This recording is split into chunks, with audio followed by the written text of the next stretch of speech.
Welcome back to the Brahmin Word, and we are continuing on with the life of Jonah, and we left him off.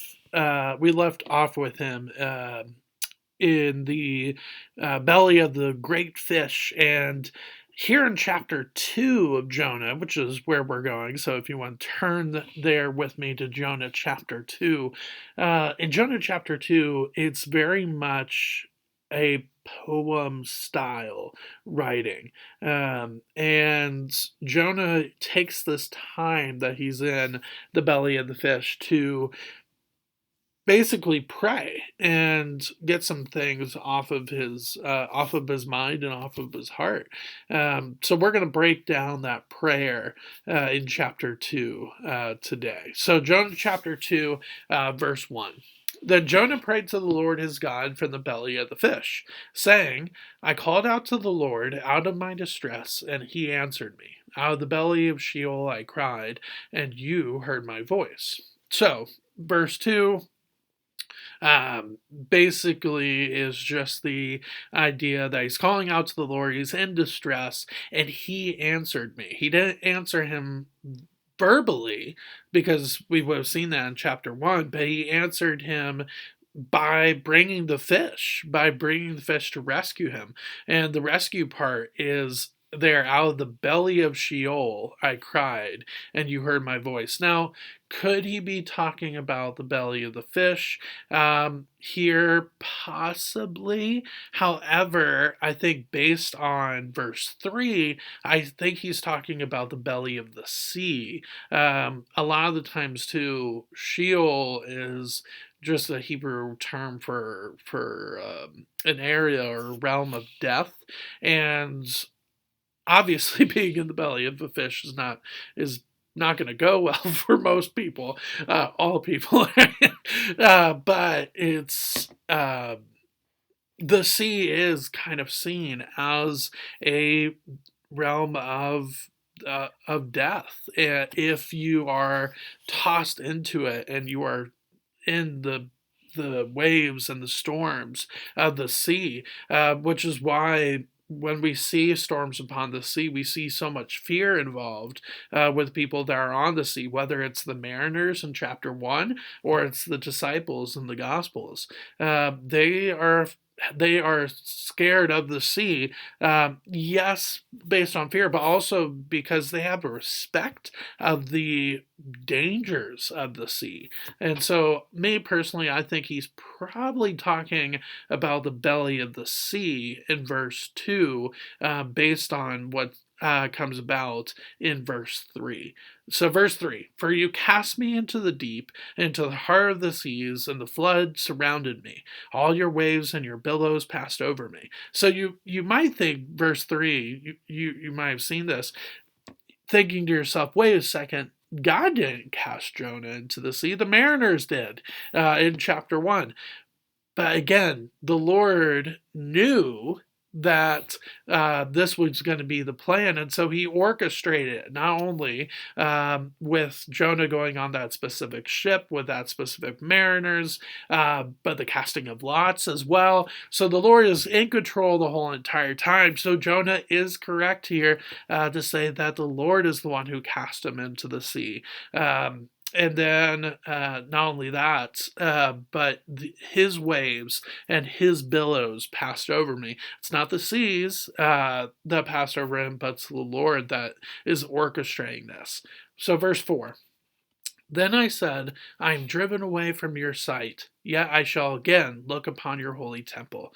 And so you see a little bit of a turn of Jonah's attitude here, from running away from the Lord, or trying to, right, to this sign of hope that he will get to that point again, because not only did he not drown, but he's actually even living in the belly of a fish. Like, that's even more crazy, right?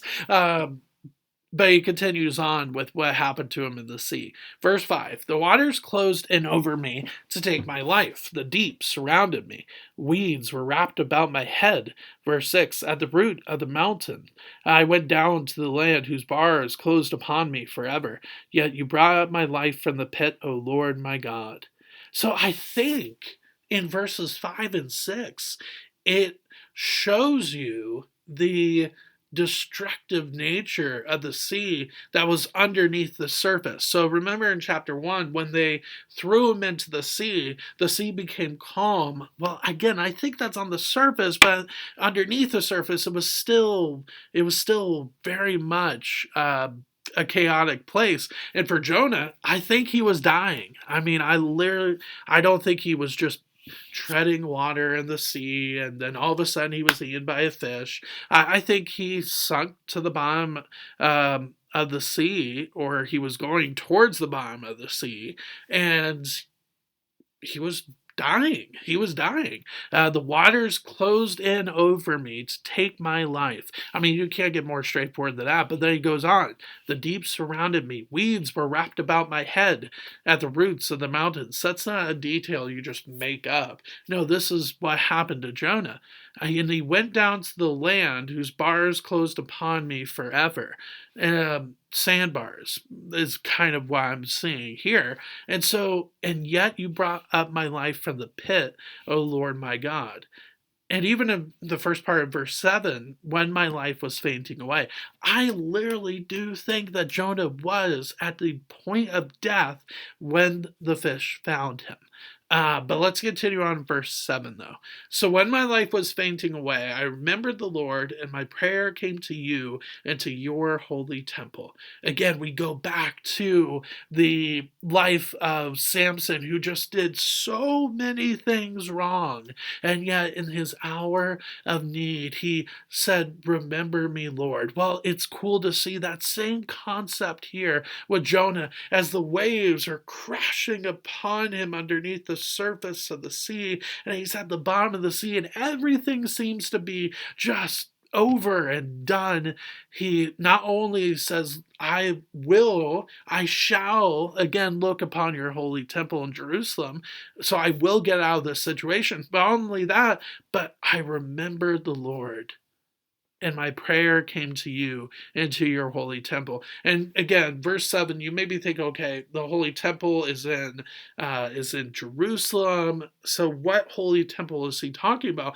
I think he's talking about the throne of God in heaven. I literally think he is making the connection between his prayer being not just in a physical place called the temple, but his prayer being right there, he's talking to God. So Jonah is very much giving us a blueprint of what prayer is. Prayer is not something that we have to do at church. Prayer is not something that we have to do at the altar in the sanctuary. Prayer is something that we can do wherever we're at, whatever situation we're at. And so I think that's very cool to see that there in verse 7.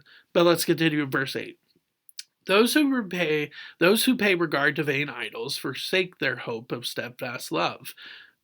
But verse 9, but I, with a voice of thanksgiving, will sacrifice to you. What I have vowed, I will pay. Now, we'll get to the last phrase in verse 9 here in a second, but verses 8 and 9, I think he's showing the contrast of the mariners' false gods and his God. Now, again, Jonah is not the greatest example of respecting the Lord and honoring the Lord and obeying the Lord in chapter 1, but he's showing that idols and false gods,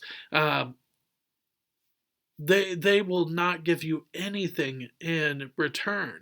There is no hope. There is no steadfast love that comes from idols and from false gods. And again, I know you may be thinking, well, I don't have idols made of wood or stone in my house. Okay, but you do have idols in your heart. You do idolize people and things, and that's what Jonah is talking about here.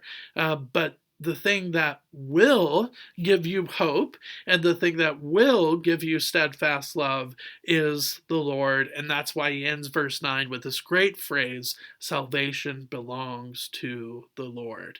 What a great phrase that is. And not only that, but then the Lord puts that into motion in verse 10. And the Lord spoke to the fish, and it vomited, and it vomited Jonah, there we go, out upon the dry land. So not only does Jonah believe and speak about the salvation of the Lord, but then the Lord shows that salvation and he shows that hope. And he acts upon that hope of Jonah, and he spits out. He causes the fish to spit out Jonah upon dry land, and now in chapter 3, which we'll get to next week, he is put back on not just dry land, but he's put back onto the mission and purpose that he was given in chapter 1, and we'll see how that goes next week. However, I will see you with Brahmin Word tomorrow as well. Thanks.